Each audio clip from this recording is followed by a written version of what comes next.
Jain friends welcome to my channel. So ఈ రోజు latest topic వచ్చేసి ఏంటంటే Indo Tibetan border police force సంబంధించిందండి. సో మనకు ఐటీబీపీ సంబంధించి అడ్మిట్ కార్డ్ అనేది ఇష్యూ అవడం జరుగుతుంది. చూడండి ఒకసారి, Indo Tibetan border police force admit card for recruitment of to the post of constable and animal transport సంబంధించిన 2024 నోటిఫికేషన్ అండి.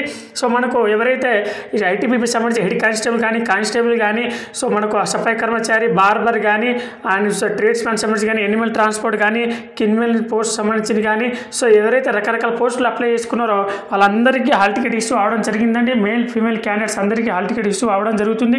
దయచేసి హాల్ టికెట్ డౌన్లోడ్ చేసుకోండి. దానికి సంబంధించిన లింక్ కూడా నేను డైరెక్ట్ హాల్ టికెట్ లింక్ కూడా డౌన్లోడ్ ఎట్లా చేసుకోవాలో కూడా నేను లింక్ డిస్క్రిప్షన్లో ఇవ్వడం జరుగుతుంది. దానికి సంబంధించింది. సో ఇంకోటి ఏంటంటే మన టెలిగ్రామ్ గ్రూప్ ఛానల్ ఉందండి. సో మన టెలిగ్రామ్లో కానీ, వాట్సాప్లో కానీ, ఇన్స్టాగ్రామ్లో కానీ మీరు జాయిన్ అయిపోండి. ఎందుకంటే మీకున్న డౌట్స్ అన్ని అందులో క్లియరిఫై అయిపోతారండి. సో మీ ఐటీబీపీకి అయితే ఎవరైతే అప్లై చేసుకున్నారో వాళ్ళందరూ మన టెలిగ్రామ్లో, ఇన్స్టాలో అండ్ మన వాట్సాప్ ఛానల్ గ్రూప్లో ఉన్నారండి. సో మీరు కూడా జాయిన్ అయిపోండి. ఒకరే. సో ఇప్పుడు హాల్ టికెట్లో ఇన్స్ట్రక్షన్ ఏముంటుంది, మనకు అన్ని పోస్టులు కలిపి అన్ని ఐటీబీపీలో మనకు రకరకాల డివైడ్ పోస్టులు ఇవ్వడం జరిగింది. ఎవరు ఏ పోస్ట్కి అయితే అప్లై చేసుకున్నారో వాళ్ళందరికీ హాల్ టికెట్ ఇష్యూ అయిందండి. సో అందరికీ సేమ్ ఇన్స్ట్రక్షన్ అండి. ఏమేమి డాక్యుమెంట్ తీసుకెళ్ళాలి, ఏమేమి మనకు అసలు ఈవెంట్కి వెళ్ళేటప్పుడు ఎట్లా వెళ్ళాలి అని చెప్పేసి డీటెయిల్గా చెప్పడం జరుగుతుంది. సో ఈ మంత్ నుంచి ఈవెంట్ స్టార్ట్ అయిపోతుంది. విత్ 1-2 వీక్స్లో ఈవెంట్ ఉంది కాబట్టి దయచేసి అందరూ ఫిజికల్ ప్రాక్టీస్ చేయండి. ఫస్ట్ మీకు ఈవెంట్ ఉంటుంది, ఫిజికల్ ఉంటుంది. చాలామంది డౌట్ పడుతున్నారు, మాకు ఎగ్జామ్ ఉంటుందా, ఫిజికల్ ఉంటాయని. So first of all physical ఉంటాయి. ఇక్కడ క్లియర్ కట్గా హాల్ టికెట్ కూడా ఇవ్వడం జరిగింది, పీఈటీ, పిఎస్టీ అని చెప్పేసి. ఓకేనా. సో చూద్దామంటే డీటెయిల్గా. సో మన హాల్ టికెట్ అనేది ఈ విధంగా ఉంటుందండి. సో దీంట్లో వచ్చేసి మనకు మన పేరు, మన ఫాదర్ నేమ్, మన రూల్ నెంబర్ అని చెప్పేసి రావడం జరుగుతుంది. దాంతోపాటు డేట్ ఆఫ్ బర్త్ కూడా, plus category and ex service మ్యానా లేదా గవర్నమెంట్ ఎంప్లాయా కాదా, మీరు ఏదైతే అప్లై చేసుకున్నా డీటెయిల్గా రావడం జరుగుతుంది. దాంతోపాటు మన పోస్ట్ ఏ పోస్ట్కి అయితే అప్లై చేసామో ఈ మన క్యాండిడేట్ యానిమల్ ట్రాన్స్పోర్ట్ పోస్ట్కి అప్లై చేయడం జరిగింది.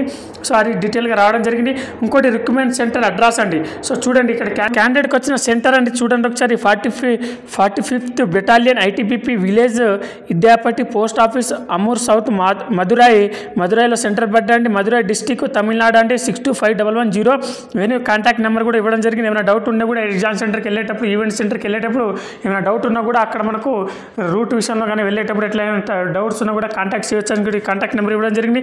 దాంతోపాటు మన date of time and reporting అంటే 6 o'clock 28/1/2025లో మన క్యాండిడేట్కి ఉండడం జరిగింది. సో రిపోర్టింగ్ టైం 6 o'clock ఇవ్వడం జరిగింది. ఇంకోటి, సో 6 o'clock రిపోర్టింగ్ అంటే మీరు ఎప్పుడు ఏ టైంకి వెళ్ళాలంటే మినిమం 5 o'clock వరకు అక్కడ చేరుకునేలా ప్రయత్నం చేయండి. సో ఎగ్జాక్ట్లీ 6 o'clock వెళ్ళకుండా కొంచెం ముందే వెళ్ళడానికి ప్రయత్నం చేయండి. ఓకేనా. సో ఇంకోటి ఏంటంటే ఇన్స్ట్రక్షన్స్ ఇవ్వడం జరిగింది. సో ఇక్కడ ఇంకోటి ఏమి ఇచ్చారంటే ఆథరైజ్డ్ ఐటీబీపీ సిగ్నేటరీ ఓన్లీ అని చెప్పేసి result of PET, result of PST అండి. ఎప్పుడైతే మీరు అక్కడ ఈవెంట్కి వెళ్తారో, ఈవెంట్కి వెళ్ళినప్పుడు మనకు పీఈటీ, పిఎస్టీ అని చెప్పేసి ఫిజికల్ ఎఫిషియన్సీ టెస్ట్ అని, ఫిజికల్ స్టాండర్డ్ టెస్ట్ అని 2 రకాలు జరుగుతాయండి. సో ఒకటి హైట్, వెయిట్ చెక్ చేయడం జరుగుతుంది, ఇంకోటి రన్నింగ్ చేయడం జరుగుతుంది. సో అందులో క్వాలిఫై అయితే క్వాలిఫై అని, నాట్ క్వాలిఫై అయితే నాట్ క్వాలిఫై అని చెప్పేసి టిక్ చేయడం జరుగుతుందండి. సో డీటెయిల్గా ఇవ్వడం జరిగింది. సో జస్ట్ మనకు క్వాలిఫై మాత్రమే అండి, ఇది ఇలాంటి మెరిట్ ఉండాలండి. ఓకేనా. సో ఇన్స్ట్రక్షన్ విషయానికి వస్తే మనం ఏమేమి డాక్యుమెంట్ తీసుకెళ్లాలో చూద్దామండి ఒకసారి. సో చూడండి, ఇన్స్ట్రక్షన్ విషయానికి వస్తే it is compulsory bring the admit card printout online a form by the candidate else entry in the test venue will be denied అన్నాడు. సో మనకు కంపల్సరీ అడ్మిట్ కార్డ్ ప్రింట్అవుట్ తీసుకుని వెళ్ళాలి. ఏదైతే ఆన్లైన్లో డౌన్లోడ్ అవుతుందో అది లేకుండా మనకి ఎంట్రీ అనేది ఉండాలని చెప్పడం జరిగింది. Then next, your candidate provisional and no one can claim her selection on the basis of this admit card అండి. సో ఈ admit card selection on the basis of this admit card అని చెప్పేసి ఇవ్వడం జరిగింది. So candidate should bring with them original voter ID, Aadhaar card, driving licence, any government సంబంధించి issue అయిన any identity proof సంబంధించి తీసుకెళ్ళాలండి. సో ఆధార్ కార్డ్ అందరి దగ్గర ఉంటుంది కాబట్టి మ్యాక్సిమం అందరూ ఆధార్ కార్డ్ తీసుకెళ్ళే ప్రయత్నం చేయండి. ఓకేనా. నెక్స్ట్ ఇంకోటి ఏంటంటే candidate should come duly prepared more than 2 days stay under their own arrangement at the recruitment centre అని చెప్పేసి ఇవ్వడం జరిగింది. సో ఇక్కడ క్లియర్ కట్గా ఇవ్వడం జరిగింది. సో ఎవరైతే క్యాండిడేట్ వెళ్తారో మినిమం 2 days అక్కడే ఉండాలి. సో మనకు 2 days వరకు జరిగే అవకాశాలు ఉంటుంది. సో రిక్రూట్మెంట్ ప్రాసెస్ అని చెప్పేసి చెప్పడం జరిగింది. సో ఉండడానికి కూడా అరేంజ్మెంట్ మీరే చేసుకోవాలి, మీరే అందుబాటులో చూసుకొని సెంటర్ ఎదురుగా ఏదైనా రూమ్స్ కానీ హాస్టల్స్ ఉంటాయండి, అక్కడ ఉండే ప్రయత్నం చేయండి. సో మినిమం 2 days మనకు ఉండాలని చెప్పేసి చెప్పడం జరిగిందండి.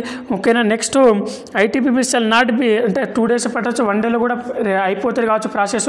సో 2 days కూడా పట్టవచ్చు. అందుకే వాళ్ళు మినిమం 2 days అని చెప్పేసి ఇవ్వడం జరిగింది ముందే. ఓకేనా. Next ITBP shall not be responsible for damage injury if any other to candidates sustain during PET PST అండి. ఎవరికైతే మనకు ఫిజికల్లో వెళ్ళేటప్పుడు క్లియర్ కట్గా ఏమి ఇచ్చారంటే ఈ పాయింట్ వచ్చేసి ఏంటంటే 5th పాయింట్ వచ్చేసి ఏంటంటే క్యాండిడేట్ 8th పాయింట్ వచ్చేసి ఏంటంటే no electronic or radio devices are permitted near the race area అని చెప్పేసి. సో ఎలక్ట్రానిక్ డివైజెస్ రేడియో సంబంధించి తీసుకెళ్తారు కాబట్టి అవి అలో అనేది ఉండదండి. ఇంకోటి ఏంటంటే candidate are advised 9th point వచ్చేసి that if any point of time they feel any uneasy like guidance vomiting etcetera they should seek medical help అండి. ఏమైనా అయినా వామిటింగ్ అయినా ఎక్స్ట్రా ఏమైనా మెడికల్ సమస్య అయితే వాళ్ళు మెడికల్ హెల్ప్ అని చేయడం జరుగుతుందండి. No extra chance will be given the candidate for race the 3 is no appeal for PT అండి. సో మనకు వచ్చేసి ఇక్కడ క్లారిటీ ఏం చేసి ఇచ్చారంటే 10th పాయింట్లో ఇంకా ఏం ఛాన్స్ ఉండదు, ఏమున్నా సరే ఫస్ట్ అటెంప్ట్లోనే క్వాలిఫై అయిపోవాలి, మళ్ళీ మాకు ఛాన్స్ కావాలంటే ఇవ్వరండి అని చెప్పేసి క్లారిటీకి ఇవ్వడం జరిగింది. Any misconduct or cheating will result in immediately disqualification as department of the candidate decision of ITB recruitment board will be final అండి. ఏమైనా కమ్యూనికేషన్ చేస్తే ఏమైనా మిస్బిహేవియర్ చేస్తే ఇమీడియట్లీ వాళ్ళను మనకు రిక్రూట్మెంట్ బోర్డు నుంచి డిబార్ చేయడం, సో ఆ క్యాండిడేట్ డిస్క్వాలిఫై చేయడం జరుగుతుందండి. ఇది ఒక పాయింట్. నెక్స్ట్ 12th పాయింట్ వచ్చేసి ఏంటంటే candidate will be cancelled those candidate who have applied for the PET post ex service man government employees duty but is neither అని చెప్పేసి ఇవ్వడం జరిగింది. Candidate who have applied for the post ex service man have bring discharge certificate else candidates cancel అని చెప్పేసి ఇవ్వడం జరిగింది. Result PET will be uploaded ITB recruitment website www.recruitment.itbpolice.in అని చెప్పేసి ఇవ్వడం జరిగింది. దీనికి సంబంధించి రిజల్ట్ కూడా అందులో అప్లోడ్ చేయడం జరుగుతుంది. ఇంకోటి ఏంటంటే ఎవరైతే ఎక్స్ సర్వీస్ మ్యాన్ ఉంటే వాళ్ళు డిశ్చార్జ్ సర్టిఫికేట్ వాళ్ళకి ఎక్స్ సర్వీస్ మ్యాన్ సర్టిఫికేట్ ఉంటే తీసుకొని రావాలని చెప్పడం జరిగింది. ఇంకోటి ఏంటంటే ఎవరైతే నార్మల్ క్యాండిడేట్స్ ఉన్నారో వాళ్ళు ఏమేమి డాక్యుమెంట్ తీసుకెళ్ళాలి, చాలామందికి డౌట్. నేను చెప్పేది ఒకటే అండి, ఈ డాక్యుమెంట్ లిస్ట్ చెప్తాను, జాగ్రత్తగా పెన్ను పేపర్ పెట్టుకొని రాసుకోండి. ఫస్ట్ ఆఫ్ ఆల్ వచ్చేసి అడ్మిట్ కార్డ్ అండి. దాని తర్వాత ఇది మనకు కనిపిస్తుంది కదా అడ్మిట్ కార్డు. దాని తర్వాత మనం వచ్చేసి ఏంటంటే ఫోటోలు తీసుకుంటే ఒక 2-3 ఫోటోలు తీసుకోండి, మంచిది. అడ్మిట్ కార్డు ఉన్న ఫోటోలనే ఏం కాదు, అడ్మిట్ కార్డు కంటే వేరే ఫోటోలు ఏం కాదు, పాస్ ఫోటోలు తీసుకెళ్ళండి. ఇంకోటి దాని తర్వాత ఆధార్ కార్డ్ అండి. సో ఓకేనా. నెక్స్ట్ క్యాస్ట్ సర్టిఫికేట్ అండి. నెక్స్ట్ మన SC ST OBC ఉంటుంది కదా అది. నెక్స్ట్ రెసిడెన్స్ సర్టిఫికేట్ ఉంటుంది కదా అది, డొమిసైల్ అది తీసుకెళ్ళండి సరిపోతుంది. ఇంకొక దాంతోపాటు SSC మేము కంపల్సరీ తీసుకెళ్ళండి, ఎందుకంటే యాజ్ పర్ SSC రూల్ ప్రకారమే మనకు పేరు డీటెయిల్స్ చెక్ చేస్తారు కాబట్టి. సో ఇంకా ఇంటర్మీడియట్ మేము ఉంటుంది అది కూడా తీసుకెళ్ళండి, లేకపోతే SSC మేము తీసుకెళ్ళినా సరిపోతారండి. సో ఇవి కంపల్సరీ డాక్యుమెంట్స్ అనేది తీసుకెళ్ళాలండి. ఒక పెన్ను మాత్రం కంపల్సరీ తీసుకెళ్ళండి, బ్లూ పెన్ను. ఎందుకంటే అక్కడ డాక్యుమెంట్ ఫిల్ చేయడం ఉంటుంది, అక్కడ డీటెయిల్స్ ఫామ్స్ ఫిల్ చేయాల్సి వస్తారు, అప్పుడు పెన్ను అవసరం పడుతుంది.